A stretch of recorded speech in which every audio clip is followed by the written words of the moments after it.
大家好，欢迎回来解密车库。阿玛最近新车很多啊，4S 的莫哈维1:8的，还有个1:18的小大脚再就是眼前的这一款最新出的后驱入门娱乐型大脚车 Gogan， 它的中文名叫魔蛇这款车暂时还没有正式在国内发售，不过那个分销商麦捷罗已经定下这个车会进口到国内。所以说我们就先看一下这个车是怎么样的。那我们开箱视频，我们先看一看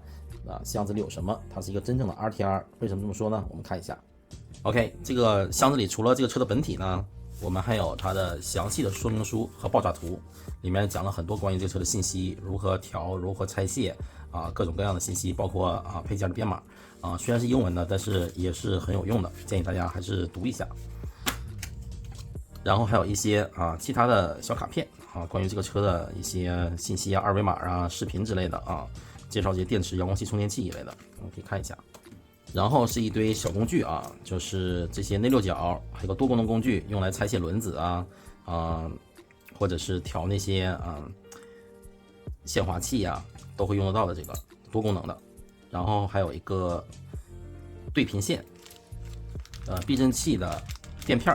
用来调整避震器的软硬的然后而且它连充电器也带了这个是兼容锂电池的充电器，镍氢锂电各种各样的电池都能充后面很多信息还有它的一个充电线。然后它自带了这个7个电芯的一个镍氢电池3300毫安8.4伏。然后更贴心的是，连遥控器里的电池都带了4节这个阿玛品牌的电池。然后就是试加了这个原厂的2通道的遥控器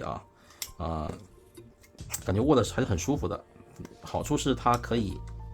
单手控制，还是不错的。所以这台车看呢，就是你只要打开箱就可以直接玩，不需要购买任何的其他设备。所以说它是一个真正的一个入门级的 RTR， 特别适合那种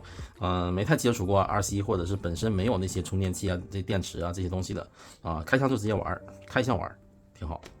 OK， 我们看一下，这是1:10的大脚车长宽高分别是421、334和245高轮距是这个295的我们首先看这个车壳，那个红色车壳，它还有一个黄绿色的一个配色据我所知，它还有一个K 版本，就是组装的，它那个好像是个黑色车壳，我不敢保证100%，但我是有看过，在网上有一个黑色的，好像是个 KIT 版本它这个外观这个涂装非常的漂亮非常有个性。大家可以看到很多有这个蛇的这个元素在里面。它这个就是一个，还有像2个眼睛一样 Gogan， 因为它这就是一个古罗马的一个属于神话吧神话故事。它这个 Gogan 就是指的那个头长出那种魔蛇的这种女巫这是它名字的由来。我们可以看到前面它是有个防撞系统是这种带溃缩的，但是它是非常的硬不像我们平常那种是那种很软的估计它这个尼龙件也是比较坚固那种，比较抗摔耐造。后面也有同样有这个防撞的设计，但是它没有抬头轮，但估计以后可能会出一些配件给它加个抬头轮，因为这个车虽然原厂动力可能不是特别猛，但是这个可以支持 2S， 所以说或者你之后升级动力，这个车抬头是没问题的然后大家仔细看一下这个轮胎，它是这种 DB Boot 的怎么说大脚胎，里面是没有海绵的，它这上面都带了开孔的设计。好处就是这种没有海绵，你就不用担心进水你进点水也无所谓，一甩就甩出来了，对吧？然后我们看一下车壳里面，它打开的方式是阿扣，但是它是隐藏式的阿扣，在旁边是一个非常长的，大家看能不能看得清楚不知道给它一拉就有这么大的坎，这个阿扣。然后后面我们看一下，在这边一拉，这个车壳就可以拿起来了。这种设计的好处就是你在上面是没有那些车壳柱的那个痕迹的，对吧？那比较好。打开车壳，我们就可以看到它这个整个设计是非常简单的，它用的是这种整体的一个尼龙的一个车架设计。这种的好处就是它重量特别的轻，而且它的抗摔能力也是非常强，因为它本来它也不太重。这边有个550的马达14T。然后配的是阿玛家自己的这个2合1的电条啊，它的电条也是支持锂电的，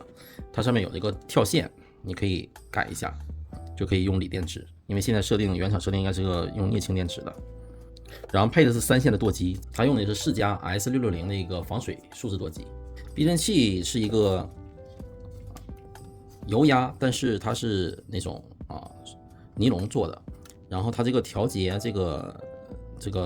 什么脚牙的方式是通过加那个带那个垫片啊，去给它让它更加的紧。然后我们看一下下面这个电池仓，它的打开方式是通过2个卡在两边的这个按键，一按它就弹开，然后这个电池盖可以拿下来了。然后电池是接头是 IC3 的啊，所以它这个取电池是非常容易的，也不用拆车壳什么的。然后我们看一下它这个后面的传动，用的是一个尼龙的一个半轴，可伸缩的这种，尺寸还是蛮大的。像这种用 2S 去玩的话，是不用担心它会有什么问题的。当然了，我也看见很多在国外看很多油管上有人把这改成 3S 啊，好像还有用 4S 的，因为它这个说的齿轮呢，里面的齿轮都是金属的，它整车的电射都是一个防水的状态，可以说简单的涉个水啊是没有问题的。然后它这个车的开关是在这个地方，电条是25安的。OK， 那我们现在就把电池接上，然后看它动起来怎么样。OK， 现在车已经装上电池了，我们现在把它带的这些4节电池5号电池放进去，它里面这个是个正极，所以说我们把正极冲上，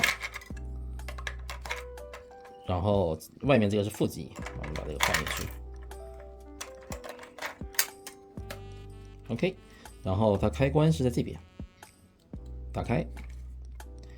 有指示灯，然后我们这个看一下电条在里面，它的开关也不用这个拆车盒啊。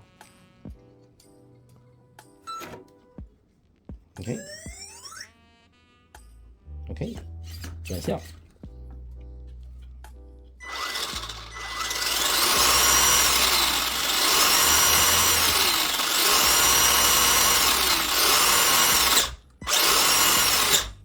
OK， 然后我们看一下这个遥控器的功能啊，这边就是有一个 steering 的 trim， 就是微调，方向微调，然后这边是一个这个 steering 的 jury， 就是它的转向度可以进行调节。OK， 然后这面呢有一个是限速，可以50%，比较慢一点，适合小朋友玩。然后是75%，然后100%。这边还有一个转向的反转啊，就是方向不对就也没有变化现在是反的，这个把它推过去，这样就对了。OK， 这没什么好讲的了。它原厂的这个550的电机，当然速度不是特别快啊。如果我们换一个无感无刷的，对吧？那这个速度肯定能起来，估计上个 3S 肯定是没问题啊。也网上有很多人出这个视频，在国外那个有人改这个速度还是蛮快的。这个车就特别适合那些新手或者是那种就想要一个比较娱乐型的车，不担心它会坏，然后适合各种地形。因为我看很多人就是拿这个车去滑板场啊、草地啊、沙土路啊跑都是没什么问题的，因为毕竟这个车很轻，再说它本来它设计的也不是非常快的一个车，所以说玩起来是没有什么战损压力的啊。然后不知道大家有没有发现，它所有的减震器前面都有这个防尘、防死褶的这种保护的东西，在减震器的底下4个减震器都有算是做的比较用心的一款车。反正大家对这个车有什么想问的、想知道的，欢迎踊跃留言啊。那我们这期开箱的视频就到这里了，我们下期再见，拜拜。